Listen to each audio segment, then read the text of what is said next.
자, 오늘 이제 이 누가복음 1장 1절로 25절까지 말씀을 통해서 세례 요한의 출생 이런 제목으로 하나님 말씀을 선포하고 함께 은혜 받고자 합니다.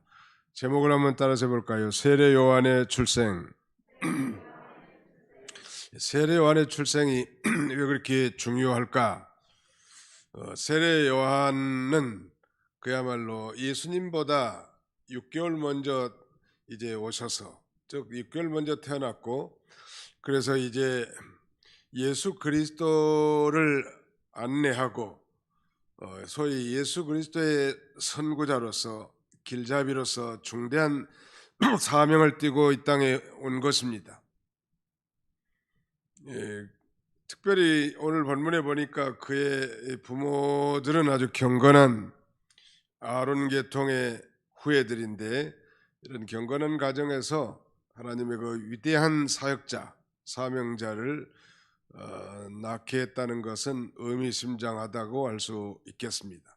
바로 이 세례 요한, 그는 우리와 똑같은 인간이지만 그야말로 400년 동안의 계시가 없는 시대를 박차고 그 어두운 시대에 혜성처럼 그야말로 기적적으로 등장해서 예수님을 소개하는 이 중요한 사역을 감당했기 때문에 그의 출생에 중대한 의미가 있다 할 수 있겠습니다. 세례 요한의 출생에 대해서 오늘 이 본문은 서론을 얘기하고 1절로 4절까지, 또 그 다음에는 그의 부모가 어떤 분인가, 그리고 이 성전에서 분향하는 동안 이 세례 요한의 아버지 사간에게 천사가 지시한 내용이 무엇인지, 그리고 마침내 세례 요한의 잉태에 대해서 18절로 25절까지 이렇게 언급하고 있습니다. 서론은 1절로 4절까지고요. 그 다음에는 세례 요한의 부모는 5절로 10절, 천사의 지시는 11절로 17절까지, 마지막 네 번째는 세례 요한의 잉태, 이렇게 되어 있습니다. 사복음서 가운데서 특별히 누가복음은 인자복음이라고 말합니다. 마태복음은 왕의 복음, 즉 예수 그리스도는 특별히 유대인의 왕으로 오셨음을 강조하고, 마가복음은 이 종의 복음이라고도 말하죠. 요한복음은 신령한 복음이라고 얘기합니다. 바로 누가복음은 예수 그리스도의 인성에 대해서 특별히 강조하고 있습니다. 다른 성경에서 좀 발견하기 어려울 정도로 예수님의 탄생이라든지 독특한 예수님의 유년 시절에 대한 언급도 있고, 그 성장 과정에 대해서도 비교적 상세하게 기록되어 있습니다. 다른 복음서에서 발견할 수 없는 것들이죠. 그리고 이 누가복음, 질문 하나 하겠습니다. 누가복음을 기록한 사람은 누구일까요? 누가복음은 누가가 기록했고, 우리가 잘 아는 대로 사도행전과 함께 누가복음을 기록했고, 그 수신자라고 할까요? 누가복음의 기록을 정여받은 사람은 바로 데오빌로 각하라고 하는 상당히 고위직에 있었던 사람 같습니다.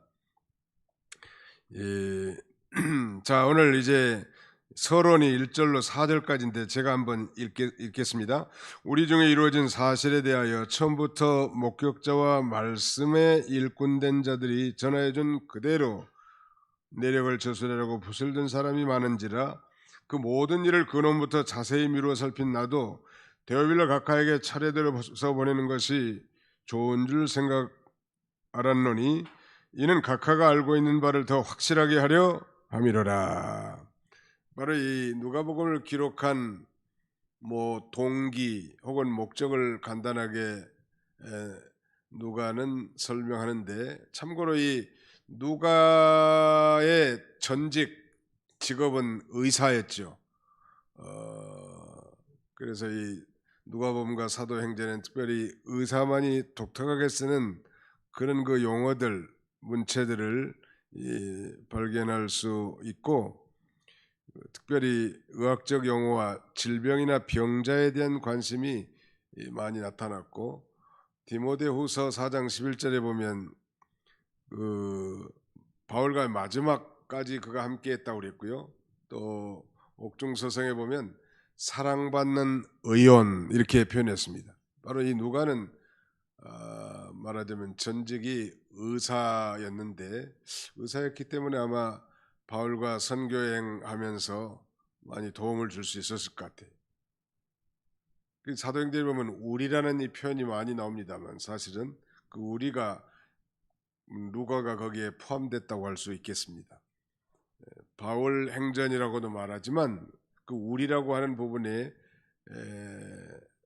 의원이었던 말하자면 누가가 그렇게 포함됐다고 할 수 있는데 여기 1절로 4절까지 그 서론 부분에 지금까지 예수님의 행적을 기록하려고 붓을 든 사람이 많이 있지만 누가 자신도 붓을 들겠다는 거예요. 지금 특별히 그 사도들, 누가는 사도는 아니지만 그 사도들의 이 증거를 받아서 붓을 들겠다는, 그래서 처음부터 그 예수님의 행적에 관해서 지금 자세히 살폈던 본인으로서 그 모든 일을 차례대로 아주 체계적으로 기록하는 것이 좋은 줄로 생각한 것입니다.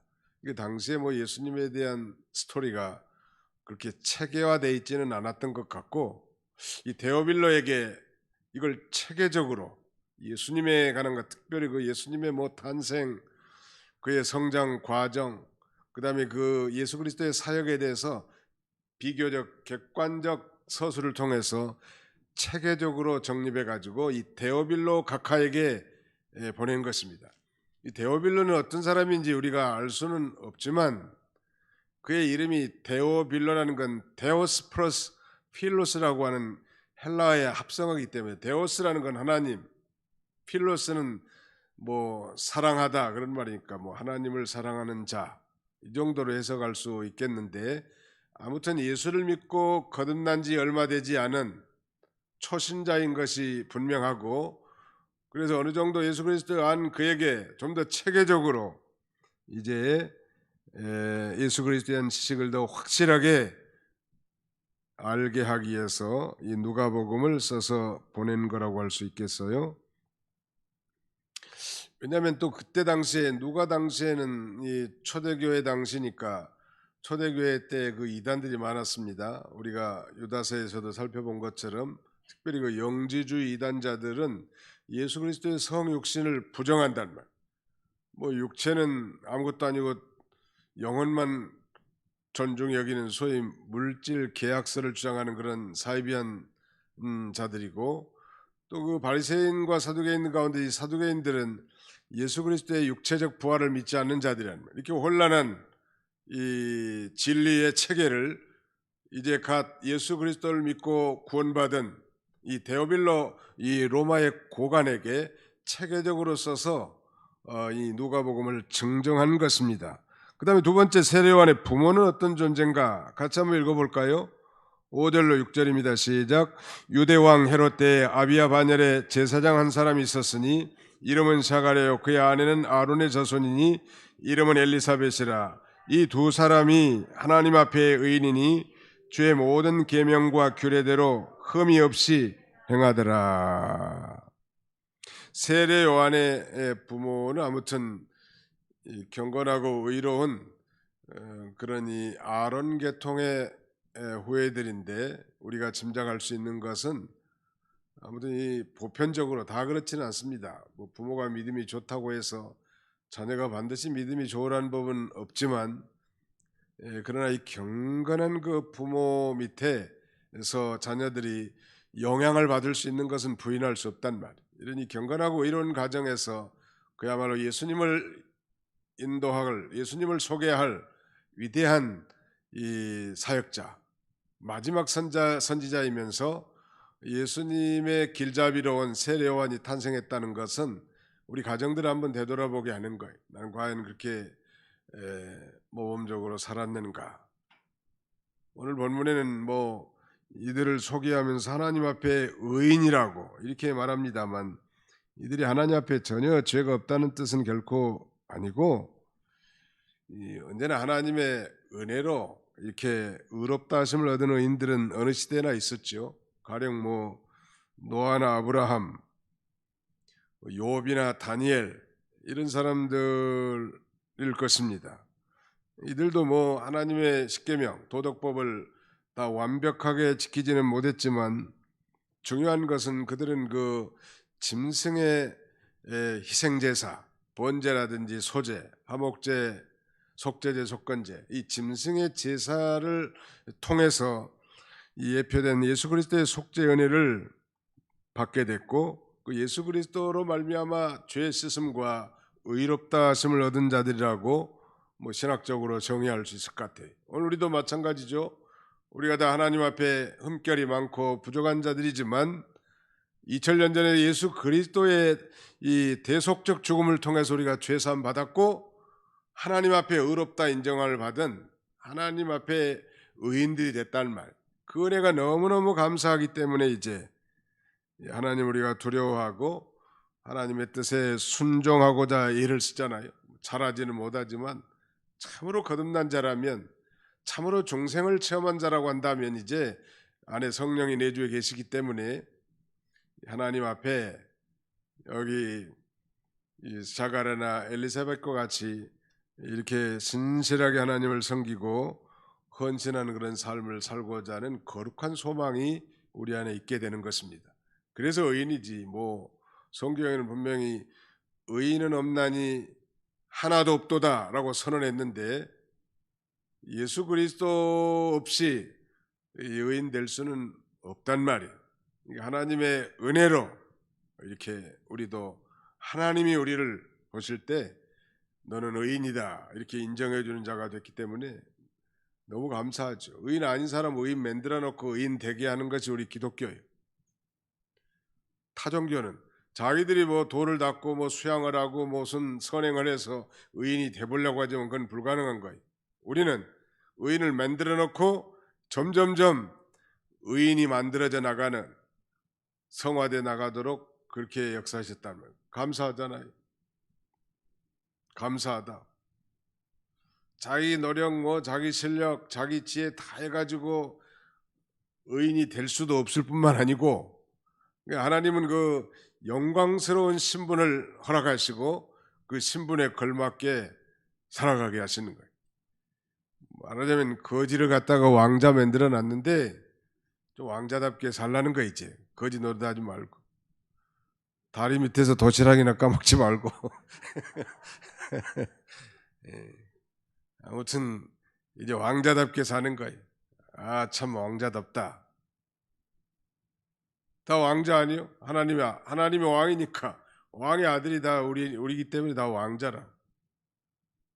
우리가 참 부족한 것들이 많지만 이런 놀라운 속죄 은혜를 입은 자들입니다. 세례요한의 아버지는 아비야의 반열의 제사장 사가랴였고 어머니 엘사벳이었는데, 반열이라고 하는 건 영어로는 디비전이라고 합니다. 디비전, 24 디비전, 24 반열이 있는데 아론의 그 자손들, 특별히 다윗 시대에 그 아론의 자손들을 24 반열로 나눠 가지고 1년에 일주일씩 2번씩 이렇게 성전에 들어가서 그 제사장 직무, 특별히 분향하는 일을 감당하게 한 것입니다. 여기 근데 중요한 건 7절에 보면 엘리사벳이 잉태를 못함으로 그들에게 자식이 없고 두 사람의 나이가 많더라.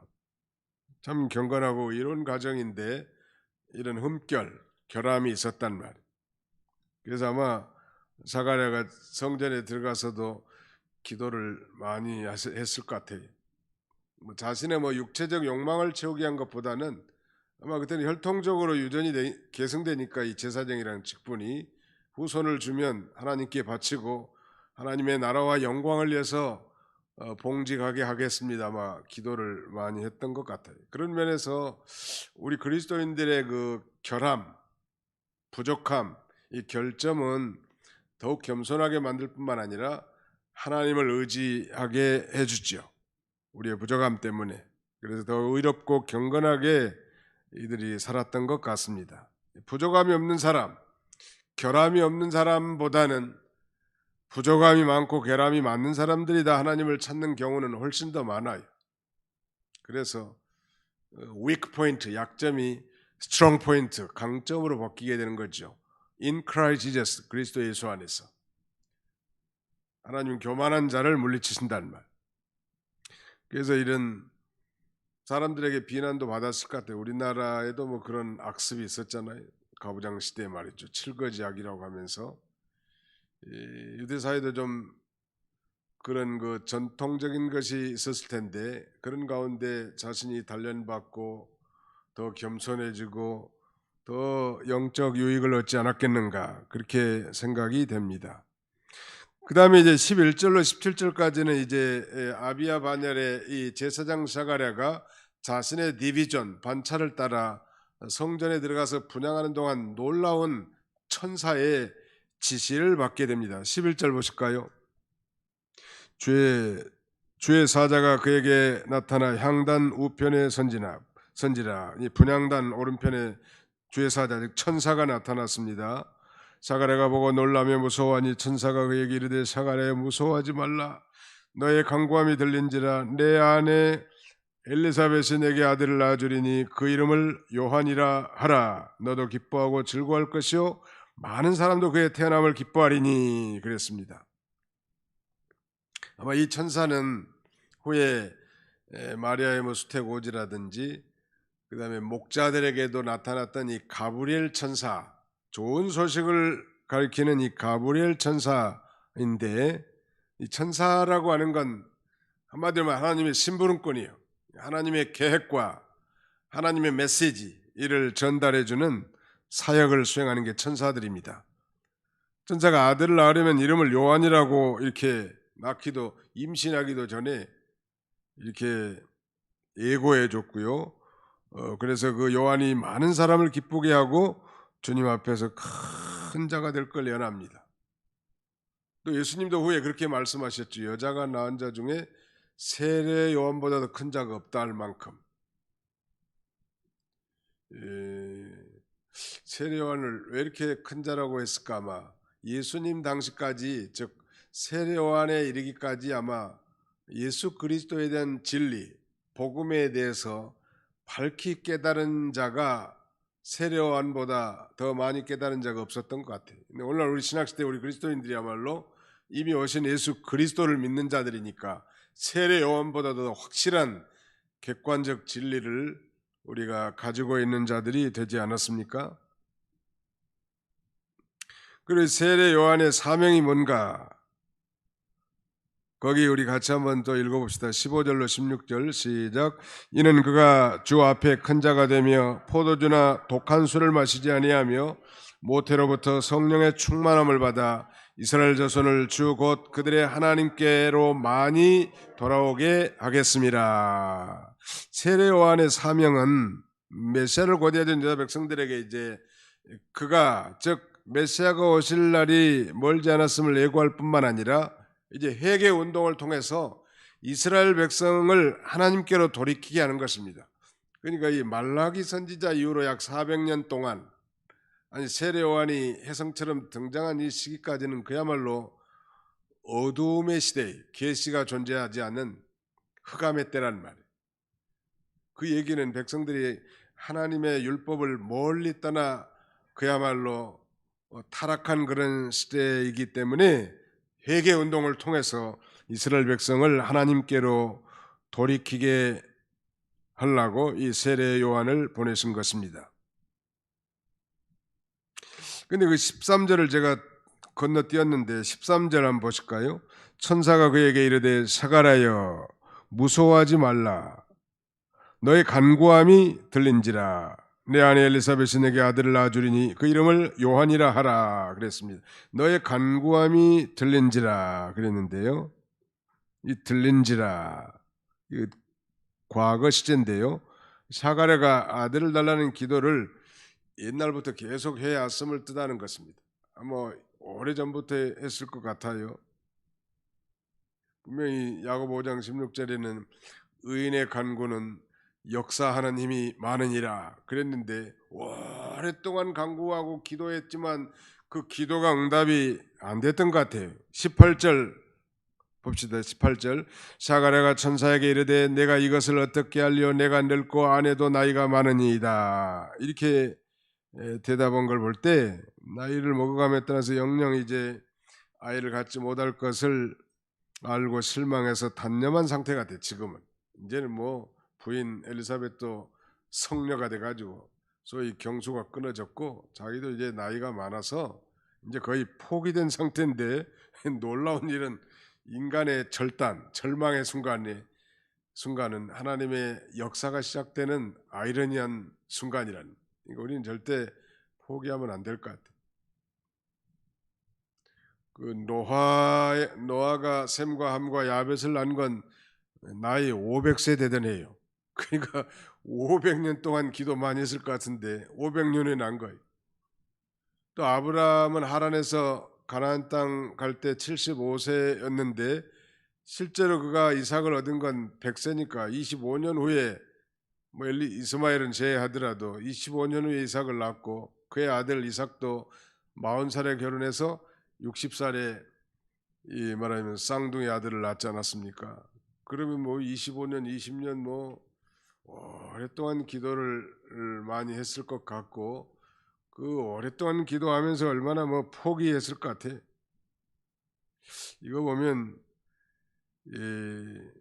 우리가 기도한 건 하나님의 뜻대로 기도하는 건 반드시 응답하실 줄 믿고 끝까지 우리는 이 하나님을 신뢰하고 나가는 것이 중요할 것 같아.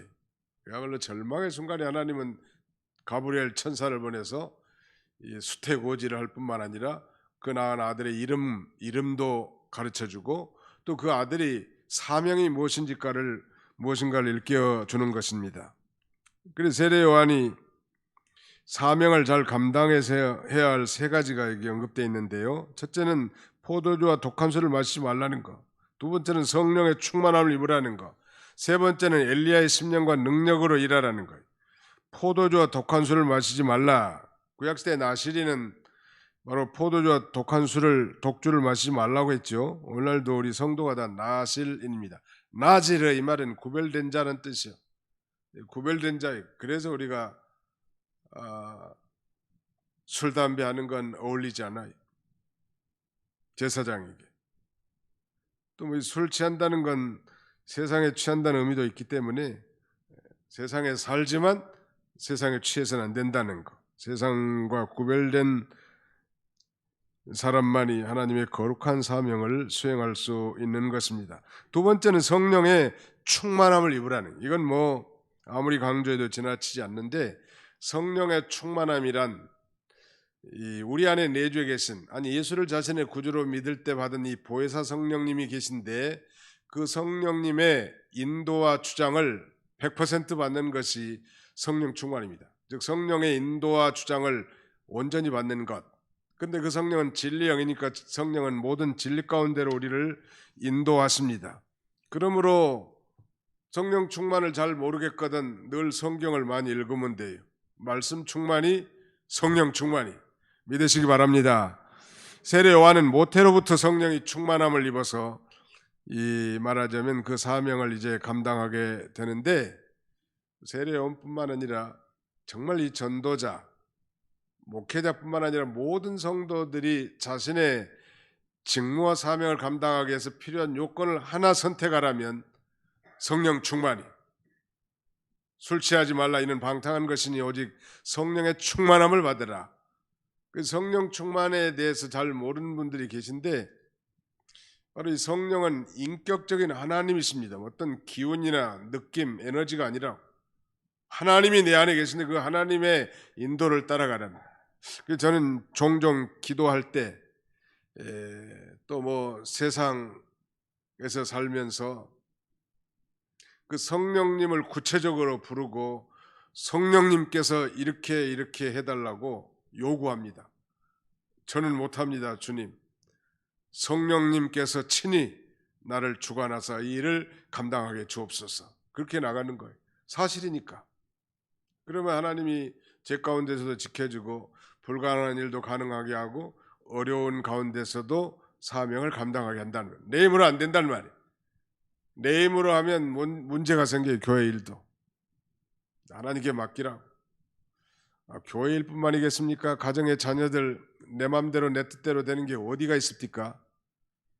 근데 성령 충만해서 사랑해주고 격려해주고 기도해주고 오래 참아줄 때 또 사람도 돼 나가고 부모에게 효도도 하고 사람 구실도 좀 해 나가지 않습니까? 우리가 할 수 있는 게 없어요.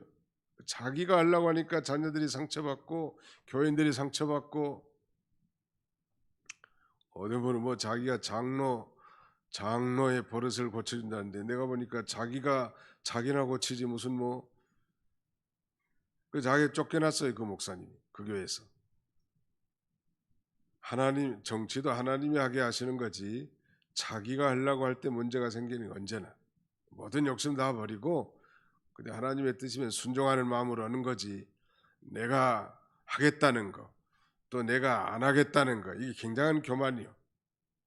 하나님의 뜻이면 하고 하나님의 뜻이면 안 하는 거지, 하나님의 뜻과 도의시된 하나님의 뜻에 도의시된 채 자기가 이렇게 주인이 되려고 하면 모든 게 다 비틀어져요. 문제가 생긴다. 어려운 일인 것 같지만 이 불가능한 일은 아닙니다. 하나님이 해줄 수 있다는 말. 어떻게 하면? 성령 충만이라는 말. 제가 하나님 앞에 기도하는 기도 제목들 가운데 하나님께서 제게 한 가지만 요청한다면 저는 성령 충만을 구할 것입니다. 또 그것을 기대할 것 같아요. 왜? 그것만이 이 일을 감당할 수 있고, 우리가 사도행전 1장 8절에 오직 성령이 너희에게 임하시면 너희가 권능을 받고 예루살렘과 온 유대와 사마리아와 땅끝까지로 내 증인이 되리라 하시니라 하지 않았습니까? 성령의 충만함을 입을 때 우리가 증인 사역 감당할 수 있다는 거예요. 그리고 엘리야의 심령과 세 번째는 능력으로 일하라는 거예요. 이건 무슨 뜻일까? 이 세례 요한의 사역과 엘리야 사역을 비교했는데 말라기 4장 5절로 6절의 그 말씀을 인용한 것입니다. 이 말씀은 비록 세례 요한이 제사장 가문의 출신이긴 하지만 마치 엘리야와 같이 하나님의 능력의 장중에 붙잡혀서 선지자로서의 사역을 감당해야 될 것을 가리킵니다.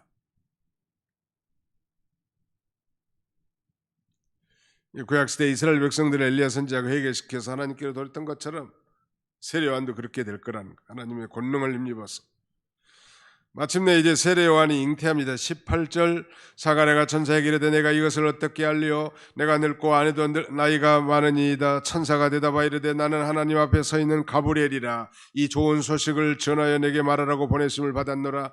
보라, 일이 된 날까지 내가 말 못하는 자가 되어 능히 말을 못하리니 이는 내가 내 말을 믿지 아니하며거니와 때가 이르면 내 말이 이루어지리라 하더라. 18절에 보니까 사가랴가 불신앙적인 말을 하죠.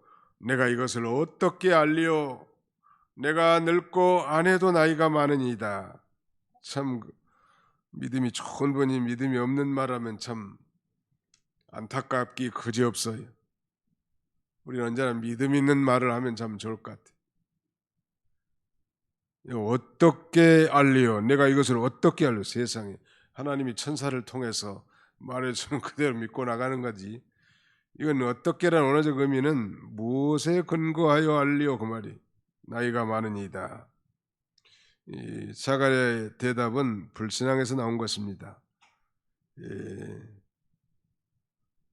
그 창세기에 보면 이삭을 낳겠다고 이삭의 수태고지를 들은 아브람과 사라도 그 대답과 반응이 비슷해요. 인간이 다 마찬가지라고. 하나님을 믿노라고 하면서도 막상 이 초자연적인 현상이 나타날 때는 잘 받지 못하는 것이 죄인된 인간의 본성인데, 그러나가 중에 인간의 불신앙에도 불구하고 반드시 하나님의 약속은 성취된다는 것 믿으시기 바랍니다. 인간의 불신앙에도 불구하고 성취되는 거예요. 이사야 7장에 보면 이 아하스 왕이라는 사람이 등장하는데, 선지자 이사야를 통해서 이제 북부 동맹군 아람과 이스라엘의 나라가 침공에 들어와서 유다 나라가 정말 이 말은 살림에 바람이 불듯 온 나라가 정말 벌벌 떨게 되겠지만, 그러나 하나님이 함께 하셔서 승리케 할 거라고 믿으라고 하는데 안 믿어요. 징조라도 구해서 믿으라니까 나는 징조 안 구하겠다는 거예요. 그래서 오직 답답했으면 선지자 이사야가 보라, 처녀가 잉태하여 아들을 낳을 것이요 그 이름을 임마누엘 하리라는 이 동정녀 탄생을 예언하면서 장차 먼 훗날 남자 없이 동정녀가 아이를 낳아서 이스라엘을 구원할 것이라고, 그렇게 그 예언의 동기가 거기서 나온 거예요. 아무튼 믿음이 없이는 기쁘시게 못하나니 하나님께 나아가는 자는 그가 계신 것과 자기를 찾는 자들에게 상 주시는 이심을 믿어야 할지니라 말씀했습니다. 하나님의 약속은 인간의 불신앙에도 불구하고 반드시 성취되고, 불신앙하는 자들은 하나님이 징치하십니다. 이 세례 요한의 아버지 사가랴는 그 말씀을 믿지 못해 가지고 세례 요한을 낳을 때까지 이제 벙어리 상태가 되잖아요. 성소에서 나왔는데도 말을 못하고 뭐 벙어리처럼 손짓 발짓으로 흉내낸단 말이에요. 믿지 못하면 하나님의 치리가 있다는 거, 믿습니다 하고 나가는 거예요. 하나님이 살아계신데 자기만 보지 말고, 자기 부인 성녀 됐죠. 경수 끊어졌어요. 자기 나이 많죠. 당연히 불가능하죠. 그러나 자기가 과거에 기도했던 걸 여전히 하나님이 들으셨고, 때가 되니까 천사를 보내서 요한이라고 분명히 말하면서까지, 아니 이름까지 사명까지도 알려줬는데도 내가 어떻게 이걸 알겠냐고 이렇게 말하니 얼마나 답답하겠냐는 말. 마침내 그의 답답함에도 상관없이 그의 부인, 그야말로 성녀가 된 엘리사벳이 하나님의 은혜로 세례 요한을 잉태하게 됩니다. 기뻐하고 사람들에게 자랑할 일인데 그녀는 그것을 드러내지 않고 숨어서 지냈는데, 하나님의 신뢰를 고요히 간직하고 하나님의 뜻을 이루어나가게 한 것입니다. 말씀을 맺겠습니다. 세례 요한의 출생. 세례 요한의 출생의 중요한 의미는 구속사적 관점에서 바로 메시아, 즉 예수 그리스도에 대한 길잡이로서의 사명을 감당하게 한 것입니다. 옛날 왕이 행차할 때는 반드시 이 선구자, 선발대를 먼저 보내서 왕이 행차할 길을 수축하게 됩니다. 바로 세례 요한이 주님의 길을 예비하러 온 것이기 때문에 세례 요한이 중요한 것이고, 그의 위대함은 바로 예수 그리스도를 소개했기 때문에, 나중에 보라 세상 죄를 지고 가는 하나님의 아들이다, 얼마나 속죄 양에 대한 대속의 죽음까지도 세례 요한은 깨달은, 그야말로 여자가 낳은 자 중에 최고 진리를 많이 깨달은 당대의 선지자였던 것입니다. 그래서 세례 요한의 출생이 중요하고, 이 사명을 감당하기 위해서 포도주나 독한 술 먹지 말고 성령 충만하고 엘리야의 심령과 능력으로 하나님의 권능을 힘입어서 사명을 잘 감당해 나가도록 한 것처럼, 우리도 이런 자세로 우리의 사명들을 잘 감당하는 저와 여러분들이 다 되시기를 주님의 이름으로 축원합니다. 거룩하신 우리 아버지 하나님, 감사합니다. 하나님께서 오늘 저녁에도 저희를 주의 전으로 불러주시고, 세례 요한의 출생을 통하여 여러 가지 진리를 우리가 다시 공부하고 되새김하면서 영의 양식으로 삼게 하신 것을 참으로 감사합니다. 코로나19가 다시 또 이렇게 확산일로에 있는데, 큰 심령도 우리 도봉교회 교인들 확진되는 심령이 없도록 도와주시고 지켜주시고 보호하셔서 어떻게든지 강건함으로 하나님을 섬길 수 있도록 도와주시기를 원합니다. 자비로우신 아버지 하나님, 특별히 상을 당한 가정이나 환자나 어려움 당한 성도들 가정을 일일이 하나님이 신방해 주시고, 듣고 배웠던 말씀이 생각나게 하시며, 어려운 가운데서도 하나님이 나와 동행하신다는 확신을 가지고 주님과 동행할 수 있도록 우리 하나님이 함께해 주시기를 간절히 바라옵고 원합니다. 자비로우신 우리 아버지 하나님, 우리 도봉교회를 기억해 주시고, 이 시대에 정말 우리 손이 내려가고 무력해진 시대입니다. 성령의 권능을 힘입지 않고는 아무것도 할 수 없는 무력한 인생들이오니, 자비로우신 하나님, 구하는 자에게 성령을 주지 않겠냐고 말씀하신 주님께서 성령의 충만함을 주셔서 가정생활이나 교회생활이나 사회생활 모두를 다 감당 잘할 수 있고, 많은 사람들을 세례요한과 같이 하나님께로 인도할 수 있는 복된 성도들이 다 되게 해 주시옵소서. 남은 주간도 주님이 친히 함께 해주시길 원하옵고 예수님의 이름으로 기도하옵나이다. 아멘.